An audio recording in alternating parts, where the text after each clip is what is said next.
Hey humans, how's it going? Susan Ruth here. Thanks for listening to another episode of Hey Human Podcast. This is episode 121 with the formidable Daphne Willis.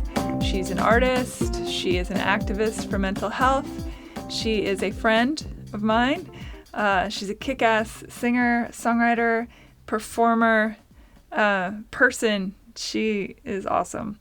I was really excited that she agreed to talk with me and that she found a little bit of time in her insanely busy travel schedule. She's awesome. So I was really excited. And she performed a song, Forgiveness, live. Now, my microphone, which I am still learning all about, it got a little hot, so I put a reverb on her. It makes it sound like she is in some sort of a chamber, but that's on my end, that's not on her end. She sounded incredible, but in order to not completely blow out your ears while listening, I had to reverb the heck out of it. She's got music available all over the place, Spotify and iTunes and all the places you get music. Daphne Willis. She's got a YouTube channel with videos. YouTube is a big supporter of Daphne. She's killing it. She's killing the game. I had a really good weekend. I just wanted to throw it out here. I went and saw Black Klansman, the Spike Lee joint, the new Spike Lee movie, and holy cow, it is exceptional. I laughed. I got super uncomfortable. I got sad. All the feelings happened during this movie. It is so well done. The acting is superior. Oh my gosh, the actors and actresses in this movie just so good. I went with some friends and we all just sat there at the end in relative silence, just taking it all in, really. It is a must. It's a must-see. It was a great, great film. Well done, everyone involved in that movie. Social media stuff, you know where to find me. Hey Human Podcast. The links page is always full up of lots of information. HeyHumanPodcast.com. You can email me, Susan at HeyHumanPodcast. I've gotten a couple emails and texts from people saying that the donation page and the storefront are having some glitches. If you're having issues with that, please email me, Susan at HeyHumanPodcast.com. Please let me know if you have any kind of difficulty. And as always, thank you for listening. Thank you for using the Amazon portal on the website's main page. That helps support Hey Human as well. And really just thank you for getting the word out and for listening. I appreciate it. Let's get this going. Here we go. Hi, Daphne Willis. Hello, Susan Ruth. Thanks for being on Hey Human. Thank you for having me. I'm very excited to have you here. You are an exceptional performing songwriter, artist person, but you're also advocate person, and you live your life very true, which I love people who live their life very true. We met not too long ago, I guess now. It's been, about a year? Mm-hmm. I think so. Our mutual Justin. Our mutual Justin Levinson friend, who's amazing. Yes, who was also on the podcast. Oh, wonderful. And toward the beginning, he was in the early stages of the podcast he talked about his brain tumor. Amazing. Yeah. Yes, he's been doing big things too. I know. He's gonna take over the world. I know, he really is. It's incredible to see it. Yeah. Couldn't happen to a nicer person. So here you are in the kitchen. Yes, kitchen vibes, Nashville vibes. We've got our tea. Let's go backwards. Let's start from the very beginning, as it seems like the best place always to start. Yes. You haven't always lived in Nashville, or you have? No, I've lived in Nashville for 8 years. So okay. I actually grew up in Chicago and lived in the city for a long time. I know, I love it. It's so good. Excuse me. It's an incredible city, and the music there is just amazing. Did you come up in the scene there then? Is that I how did. You started? Okay. Yeah, I did. So I went to DePaul University. So I lived in Lincoln Park and Wicker Park and kind of all over on the north side there. And went to all kinds of open mics and blues clubs and jazz clubs and things like that. Mm-hmm. And eventually I had a band that was, touring, on the weekends. Was that your sound in the beginning? Was more bluesy? It was like jazz pop, actually. It was, I had a very jazzy band. I know there was a lot more like instrumental stuff going on. So I was writing like pop songs, like a standard pop song, but then we would take it to the band and it would kind of take on this whole new form, which was really cool. And then I had a little acoustic EP that I had made. This was when I was like 18 or 19. And it ended up I got like those little sub-licensing contracts you can get online where they'll put your music in like P.F. Chang's and Kohl's and stuff like that. United Airlines. On American Airlines.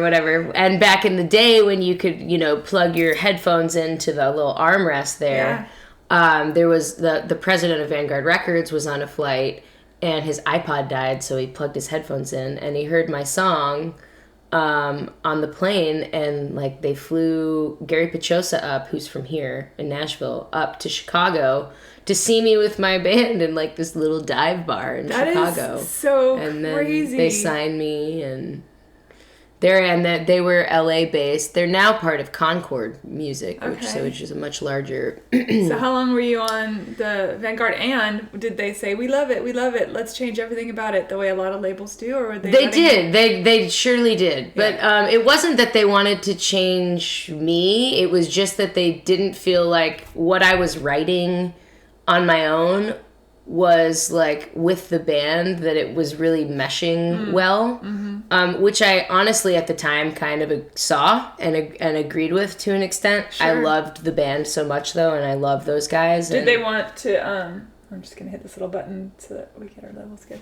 Did they want to get rid of some of the band members? They wanted all of them gone, actually. That happened so they just wanted to sign me and not the band. So it was a really hard decision. I went back and forth about it for a really long time. How'd the band take it? We are all now like really great friends, but I think initially it was kind of like brutal. Fuck you. Yeah. You can swear. Oh, great. Yeah, okay. Fuck. Awesome. No, initially they were just kind of like, fuck you, and but I think they also, at the same time, understood, and they were also, like, really supportive, which is ultimately amazing. And I think we all had different ideas of what we wanted the band to be anyways, and ultimately I think that it would have not lasted. Now, was that under your name, or did... It was Daphne Willis & Co. Was the band. So, I don't know. I mean... It could have gone a million ways, but I had an opportunity, so I took it, and it turned out to be amazing. So they had me coming down here to Nashville for co-writes. So I was, coming down here every couple months for a couple weeks. But were you coming down here to co-write jazzy pop? No, pop, just pop. Just pop, okay. Just pop, yeah. It's interesting they sent you to Nashville, not LA. Yeah, it was interesting. So the A&R guy that signed me, though, is based here. Yeah. And at the time, it was more acoustic and almost like Americana, like the stuff that I was doing by myself. It was pop. There were jazz. It was bluesy. It was rootsy. And I think the bluesy, rootsy vibes kind of had them thinking maybe the co-writing here would be a little bit maybe more conducive. Sure. But either way...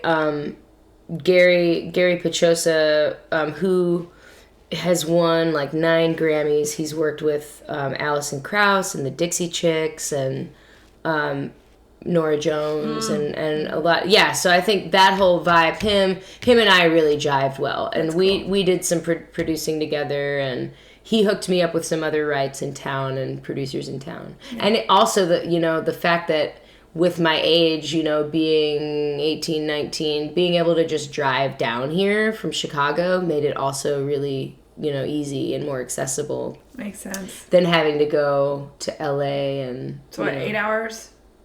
Yeah, I mean, even 7 and change if my foot's really heavy. Yeah. All right. Yeah, so that's kind of where the music things started. Were you growing and developing then a lot in a very short amount of time? Because I imagine that was sort of a baptism by fire. Totally. Yeah, absolutely. So I had never co-written a song before. So before I came here. You did everything where you wrote it and then handed it over to the band to arrange? Yes. Yeah. I would write the songs and then take it to them, and we would just work out how we wanted to do it live. Yeah. I mean, it was literally a live band. Yeah. You know, like we didn't really have any recordings. I had just started in on a recording when I got signed with them, and basically like it felt displaced with what I was writing and what we were doing in the studio with them. So that's why I said kind of ultimately I think that it would have gone in a different direction anyways. Sure. What was the song name that the Vanguard guy heard, the president? It was called No Difference. It was a kind of a ballad song. Who says ballads can't do stuff? Right? Man, I tell you what. I love ballads, and it's funny how many ballads end up being huge songs, and yet our publishers always say to us, don't write ballads, write up tempos. Yeah. But the ballads are the things that... The ballads are the ones that... kill the people, you know? They love it. Yeah, most of the time they have, like, the most, you know, depth and the longevity. And the longevity, right. Totally. So it was a ballad. Yeah. Well, that's awesome. Yeah. And how surreal. It was crazy. What a fortune shining upon you, circumstantial moment. Serendipitous, right? Seriously. Yeah. It's crazy. Yeah, it was crazy. So, did your look morph? Because you have a very distinctive look with the, you know, shaved sides and you'll see, you guys out there in listening land will see a picture, but was your look also morphing, or did you? My look has changed a lot over the last. So when I got signed, I was like a hippie girl in skirts with long hair down to my boobs. Yeah. And you can't say boobs. No, I'm just kidding. Oh, I was like, well, fuck. Down to my tits? What about that? Is that better? That's great. Much better. Awesome. Just don't say areola. That's just too much. Shh. So yeah, and they, you know, we did some photo shoots where I was in dresses and super girly, but you know, that's not really the vibe either. And I think, you know, now that I'm not there anymore, looking back, I was kind of like, yeah, that wasn't really it either, you know. So I've kind of just constantly been changing and morphing, and I think everybody does that. It's an interesting point, because I do think that just human beings in general, we grow, we morph, we change our looks, or, I mean, not me, because my hair and I have had an ongoing battle since really the beginning, and we just have agreed to disagree, but most people, they go through, you know, changes with their clothes and their looks and their hair and, you know, all this, their makeup and all that, and it's interesting to me how much listening audiences freak out when artists morph and change. It's as if they want to keep them in this little snapshot of who they are. I think Justin Timberlake a little bit has been able to get away with changing a little, but not. He still has to kind of keep it. John Mayer is a great example of someone who is allowed, quote unquote, by his listeners to expand and try different things. He's a great example. U2 is a good example of listeners not being okay with it. When they stepped out of bounds on a couple of their albums, people were like, what is this? Right. Got upset. And Coldplay is a good example. Coldplay went more into the EDM scene. Yep. And that was fine. It's fascinating. It's working really well for them, really actually. Well. Yeah, so it's fascinating to me to see that. And so I am always curious with artists how they are with their morphing and how their audiences come along for the ride or not, for that matter. Has your listenership stayed? Your core audience stayed, or? I actually think it has. For the most part, you know, you never really know. Because you pick up fans, and if you lose some along the way, then you don't really seem to notice because you've picked up, you know, new fans. And it's growing, you know, so the idea for me is just to continue to grow, and whatever that kind of means, you know, as long as it's obviously true to myself. But I feel like I've always been really true to myself and true to me, and I think that in and of itself, as like a brand for my music and for my aesthetic, seems to attract the same kinds of people, no matter if the music has shifted a little bit or, you know, my look has changed. Right. It seems to be okay. I think you're very truthful, and I think it's very hard to deny the truth. Mm-hmm. I was having this conversation last night with one of the people on the show that we did, and this guy, Benjamin, and we talked about when you find your voice, if the truth is there, that's what people will respond to. You can spot the bullshit from a mile away. Mm-hmm. And your work, your body of work is very honest. You speak a lot about loving oneself and being empowered in a world that has gone mad. You know, talk about that a little bit. Like what?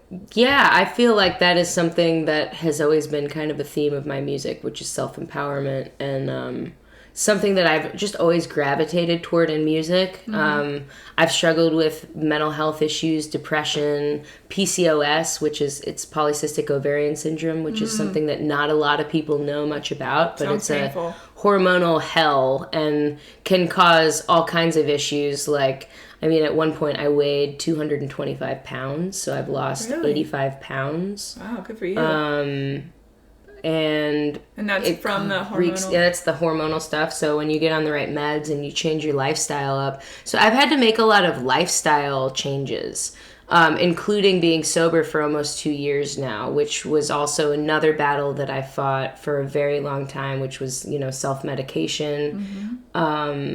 So I feel like that has all been the theme, you know, of all these kind of battles that I've fought, you know, and to be able to like write music about that and just have that kind of theme woven through the music has been something that's been super important to me. Did you decide to get sober because you felt like crap, or did you hit some sort of a low, or was it just one day you went, you know what, this isn't working anymore? Well, it was a lot of things. You know, I think it just got to the point where it was literally negatively affecting every aspect of my life. It was affecting my health.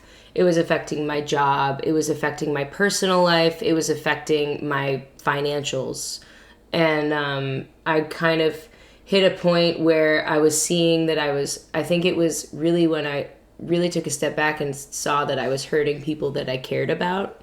That was like my rock bottom when I felt so shitty about myself because I had done some things that were not me and hurt people that I cared about. That was the most painful moment for me that I never thought that I would get to that point. Yeah. So I was like, I'm done. Don't you feel like, this is how I feel, is that people, the way we behave is never in correlation with the other people we're hurting. It's always about how we feel about ourselves. Oh, 100%. Yeah, and so whatever tightropes you walk, you know, the alligators underneath the fire, all of that stuff, it's all the stuff raging in ourselves. 100%. It seems outside. It seems out. And most of the time, if you're angry about something or... You know, if you ever when I find myself, you know, starting to judge somebody or have, you know, an opinion about something that maybe have nothing to do with me. Like, it may just all be inside of myself and I'm just angry at myself. You know, it's just classic projecting. Sure. You know, I think people do that all the time. Yeah. So. Yeah, I find it interesting, too, that the word trigger has become so vilified. It's like a joke now. Oh, are you being triggered? And yet, I think it's an important word. It's important to know what sets us off and why. Mm-hmm. Call it anything you want, but to make fun of it, it's once again, God forbid we have a moment of vulnerability where we can look at ourselves. So what happens in that vulnerability is somebody who is extraordinarily uncomfortable with it will say, oh, that's a bunch of pussy talk or whatever. Oh, you're being triggered. I'd like to know the people that have an issue with that word, I would challenge them to look at themselves. Yeah, what are maybe that's a trigger for you. That's 100%. That's a trigger for them. Right. Humans. So fascinating. So fascinating. Yeah. So complex. And you've just started doing a YouTube... I'm probably skipping around your timeline a little bit, but you just started doing a bunch of YouTube-y stuff. What is... Yeah, so I have a residency with them right now. What does that mean? Artist residency. It's basically like... They've got 10 artists in this program, and we're the first batch of artists that they've done this with, so I think it's a kind of a developing thing for them. But we give them, they have us use all these features that they're either developing or currently already offering, and we use them in different ways and try to incorporate them into like what we do as artists, and we give them like feedback on what we think about, you know, the different developments and what they need to change, what they could be doing better. You know, sometimes it's like a matter of two things that need to be combined into one, or, you know, all kinds of stuff like that. We're also learning a lot, so we get to just learn about how the platform works, and I think that they've maybe seen like a disconnect between like artists and YouTube creators being, I don't know, because like when I went into the program, I was like, well, I'm super fluent in Facebook and Instagram, but I don't know anything about YouTube. And every other artist I talk to is like, I don't know anything about YouTube. Yeah. Nobody knows it. Mystery. So I think that's what this is all about. Mostly I think it's you really just think YouTube is about people running around setting things on fire and right, like the Logan Pauls or whatever. Right, or whatever. Yeah, that's not turned out it's so been well. interesting to get into it because I'm seeing some really cool ways to create a fuller, more well-rounded profile of myself online. So, you know, like you have Instagram and Facebook, which are kind of like, you know, Instagram is photos and short videos and it's like a blog kind of a thing. Sure. I see it as a blog. And Facebook is more of like a marketing tool for your brand and shows and things like that. And it's a great way to interact with fans.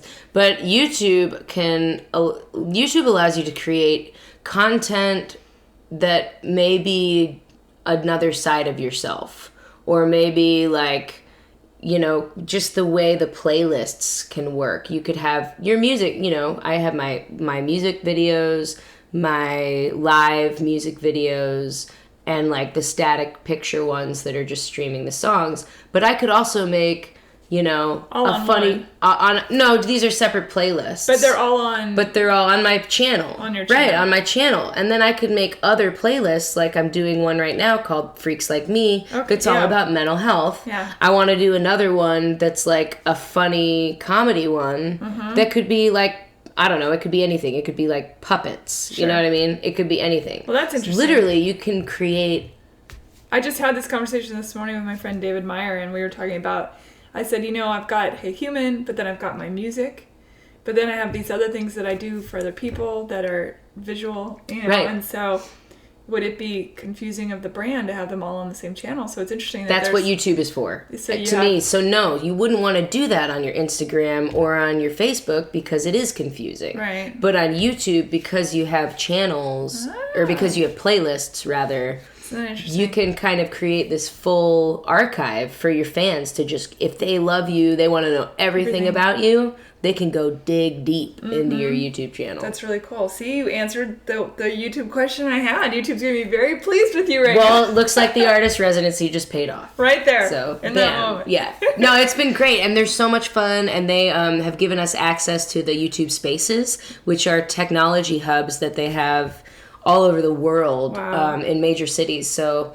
there's one in New York and there's one in LA in the States, and I've gotten to go in, and it's free. You get access to, you can rent like Sony Red cameras, fog machines, lights. You get to pick a production room. Some of them are set up like sets already. Like there's one that's set up like a lodge, one's set up like a diner. That's so and cool. So essentially you just need a videographer, and you can create these projects, and there's post-production rooms with mixing boards, and you can make some seriously high-quality stuff there when you have access. And the way YouTube works, and I didn't know this, but if you're a creator and you have over 10,000 subscribers on your page, you automatically have access to those spaces. So do you hear that, people? You can literally, you get a day a month, and then if you hit 100,000, you get like 3 days a month. That's and great. So on and so forth. I had no idea. Yeah, I didn't either. There's all this talk stuff about it so much. Well, I feel like that's exactly like part of the problem. They're not. We're trying to figure out like why, you know, because there are amazing. They now have reels. They now have things where you can do like a story. Yeah. Like an Instagram story on there, and you can go live on social YouTube. Media stuff is so daunting, and I always say if I didn't have to do it, I probably wouldn't do it, but it is such a remarkable tool for getting the word out about all the things. I mean, this is social media. This podcast is social media. Yeah, I guess it is, yeah. I look at it as, you're a true artist. You have something to say. You have a lot of depth and a lot of different things that you're doing. Thank you. There's a lot of different ways to, like, express that, right? So social media is basically just that outlet for finding your people, finding your fans, finding the people who want to know what you're doing and hear about it. Are you working on a record right now? I am about to. That's exciting. I am about to launch I think I'm going to do a social campaign for it. We're going to do a pledge campaign, I believe. To raise money. To raise money. And I'm going to be working with Chris Galbuta, who's a good friend of mine. He did some of the Meghan Trainor stuff. And he does the Music City Memes Instagram, which is hilarious. Oh my God. I actually got one on there. I was so proud of myself. He's amazing. Yeah. I interviewed him for Freaks Like Me, and I was like, so tell us what you do. And he's like, well, I'm a, songwriter, producer, and a meme maker. They're so funny. Him and Marty, who's a friend of mine, they're so funny. Yeah, he's really funny. I've known him for a really long time. Yeah, he seems like a character, for sure. He is. Well, that's exciting that you're going to be doing the record. Yeah, so I think we'll be shooting for a fall release, because I put a record out in November, this past year, and that's been really great. But yeah, I think also excited to get some new stuff out, because I've been writing so much the last year. Yeah. And Do you want to do a song? You don't sure. have to. Yeah. I'd love to. Okay. Yeah. Right now? We should. No, I mean, do you want to play a song for Play a song. I don't have a guitar. I have a guitar. Yeah, great. Do you want to? Sure, I totally will. I'm going to stop the thing for a second and go grab my guitar. This is a song that'll be going on the new project. It's called Forgiveness.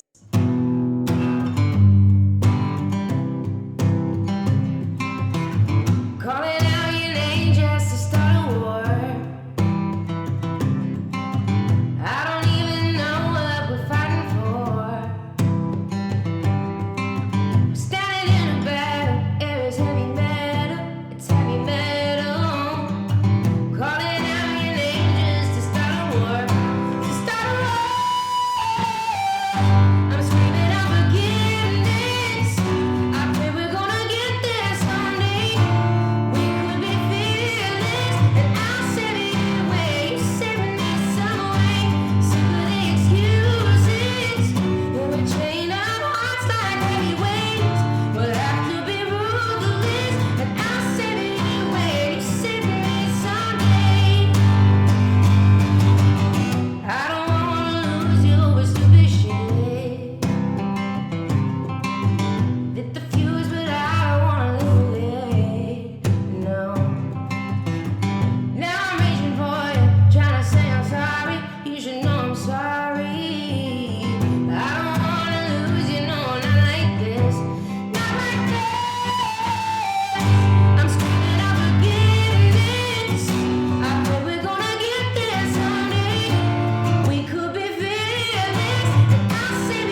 think it may have peaked a little.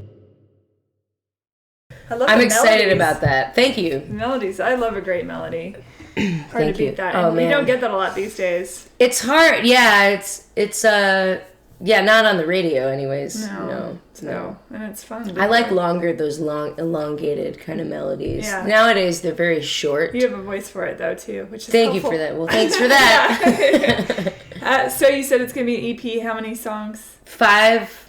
Okay. 5. Where I think we're going to try and keep it at 5. Together, or are you going to go like singles and throw them out there? I don't know, and that's another thing that's very excited nowadays, that you can do so much with your releases. Yeah. And I think that because I want to do videos, maybe for each song, maybe not, I'm not sure. But I definitely, with the YouTube thing, it's really opened my eyes and my brain space to like all of the video world. And I've gotten a little bit more visual now. It's been interesting since I've been doing that. So definitely want to maybe look at doing a single release for each one and doing a video for each one that we do. Are you still in Vanguard or no longer? No, I've been independent now so I can do whatever. I did 2 records with them and an EP, and since then I've put out 1, 2, 3, 4, 3 projects. So I've done 3 records. And another single release since I've been off. And I got off the label in 2013. Wow, you're very prolific then. 2014. It's exciting. Thank you. Yeah, it's been exciting. And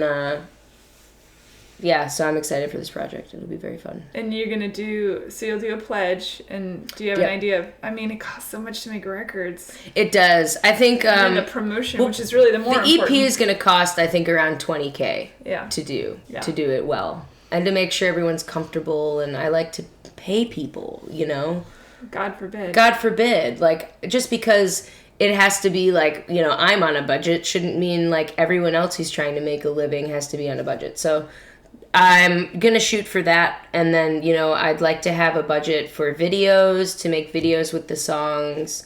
Because these songs to me have a lot of just depth and hopefully some, value to people out there who are, struggling with these same issues. And so I think the video aspect of things is just so important for people to really get the entire concept of the song. When you have something that can really, visually also affect people, I think it's really powerful. So your advocacy is built into this project? Exactly. Yeah, totally. 100%. Is there a particular, of those things you mentioned, is there something that is the most important to you to get the word out about, or are they all intertwining? They're kind of intertwining. I think self-love, like we were talking about, like that half the time when you're projecting, it's because you're not loving yourself, and that you have something inside of you that's just eating away at you. And I think the more I talk to people and the more I've just grown as a person, I've realized that everything comes back to self-love and it's a very self-care. Difficult place to be, isn't it? It is a very, very difficult place to be. It's so hard. I don't understand why it's so fucking hard. You can dip your toes in that ocean, but staying for the swim feels insurmountable at times. Right. Yeah. It is. It's very hard.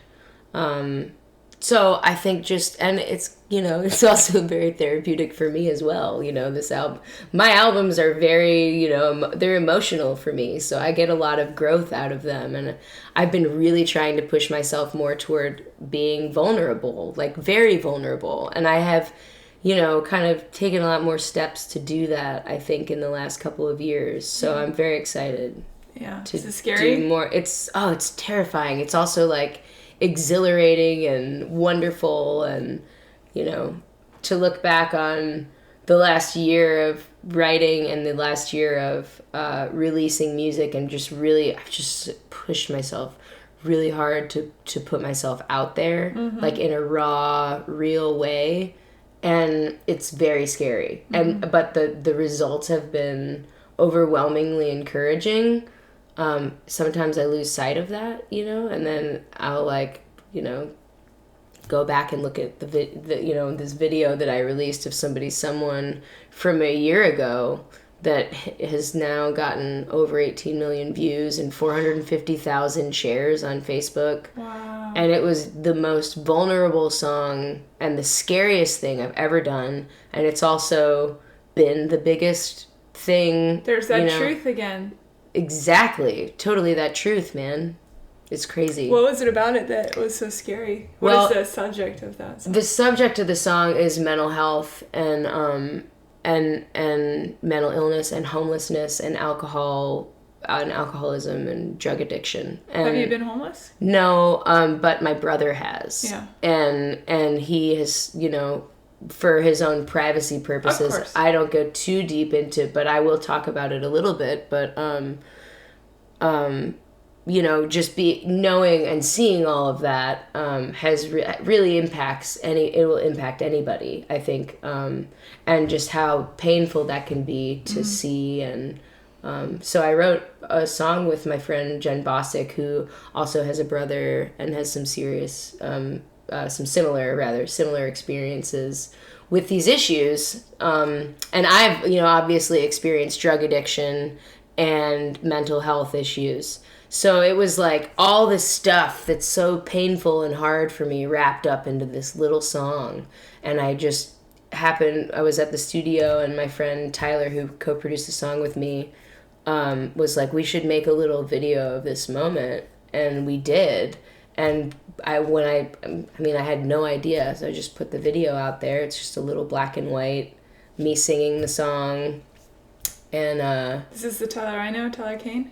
Yeah, Tyler Kane. He's a doll. He's amazing. Yeah, he's incredible. Good human. Amazing human. Yeah.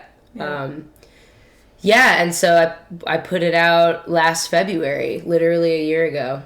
And 18 million it's just views. been snowballing, and incredible. Every time I repost, and it's not even that, it's not even the views, it's the shares. That's almost 500,000. Is that on your YouTube channel as well? It is on my YouTube channel too, and that's at almost 350K. Okay. But to me, it's more about the comments and pictures and stories, and I mean, there's books and books and books of pages of people's lives that they've now taken their time to write the story of what has happened to them, what they've seen, what they've been through. And it's just it was so overwhelming at first that I had to take my email off my website, because I was just getting photos of, people's deceased loved ones and stories of just really painful stuff at first. And I think it took me a minute, and now I've kind of gotten a little bit more comfortable navigating the pain, right? Yeah, I've gotten a lot more comfortable with it, and it's a catharsis too. Yeah, definitely, for sure. And it's been great to be able to just listen to people and know that even just listening is helping.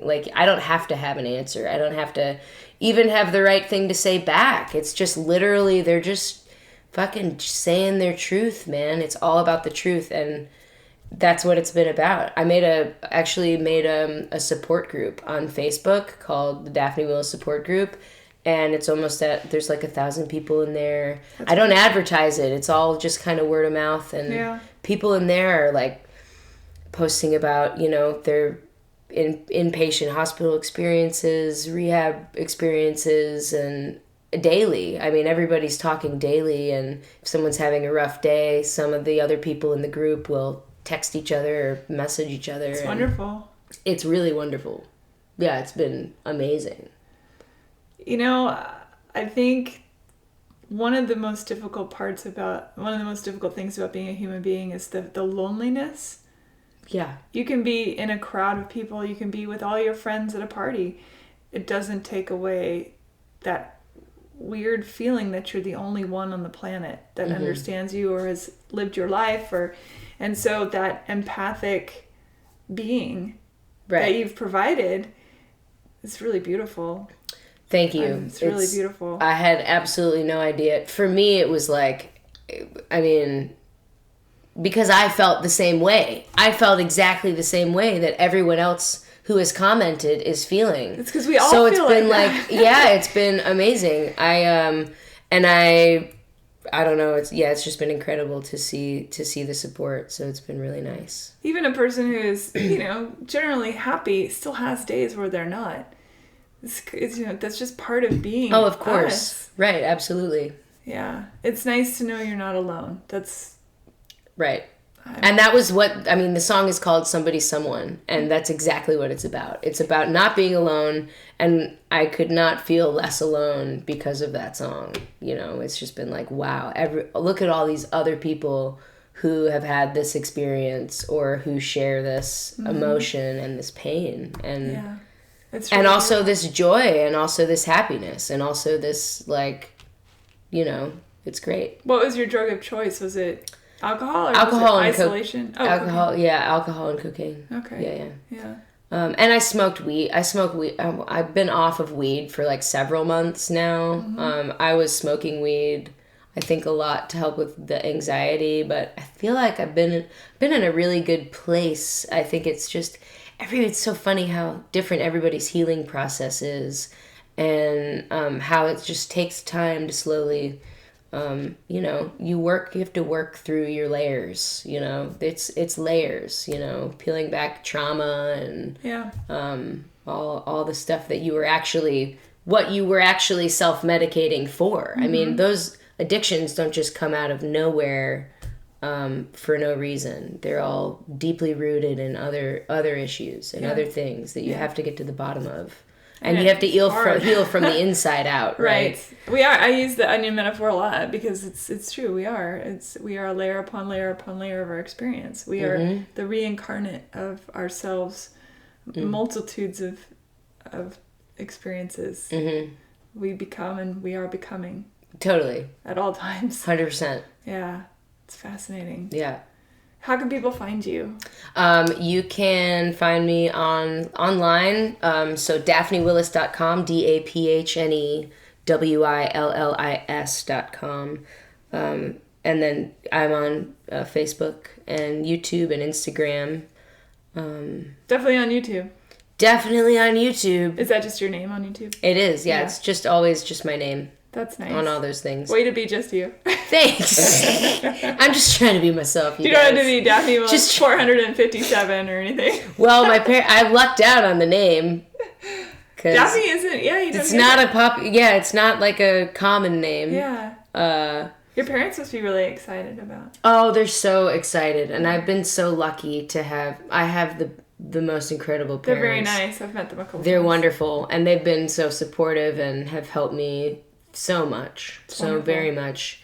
I'm also very happy to have them. They live here in town too, But I think there's another point in that is that even with fantastic parents, in a great life or a great upbringing, it doesn't mean you're impervious to the terrors and traumas of the world. No, I mean absolutely not. I mean, absolutely 100%. And I was lucky to have been raised in a really affluent area north of Chicago and had a great education, had great opportunities, but some really awful shit happened to me when I was in junior high and when I was in college. I was sexually assaulted. And I was sexually abused when I was a kid, and then sexually abused again, the whole re-victimization thing that happens. So, yeah, I mean, sure, I grew up in, a great area and a great neighborhood, but then there's also all this other terrible shit that can happen to you no matter where you live. It doesn't really matter. Right. Mm-hmm. And there is no shame in getting help. There's no shame. Right. And there's no shame in coming from a good family and still having stuff that's screwed up, 100%. Yeah. Yeah. Yeah, and so really pushing myself to own that and to be more open about those experiences as well has been something that, that's something that I want to share. And something that is good. I feel like it helps me to share these experiences and to write songs about them and to be really open about them because it's obviously helping me and it's obviously helping other people to do the same. Mm-hmm. It's literally just having a conversation about it can make the world of difference. And as you spoke so eloquently earlier, listening.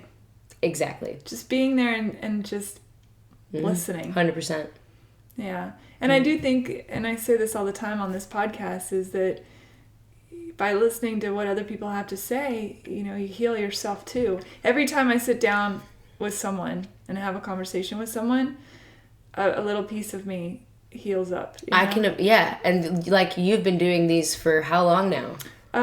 It'll be 2 years in July. I bet. I think. Yeah. I think and like right. I do these little, I've only been doing these little Freaks Like Me videos and it's amazing. Yeah, I was on an episode. It was fun. You were. It was amazing. You guys should check out our Freaks Like Me episode on my YouTube channel. Check them all out. Yeah. And they're just little fun things to talk about personal growth, because everybody's always got something they're trying or something they're doing or something that works well. There's just so much out there, and I feel like, you know, like listening, it's the same thing. It's just like when you listen and you're really present with somebody, you can grow and learn, and that's what it's all about. That truth comes out, you know. God bless the truth. God bless that or truth. Or anything bless the truth. Doesn't matter. Whatever bless the truth. Whatever bless the truth. Bless the truth.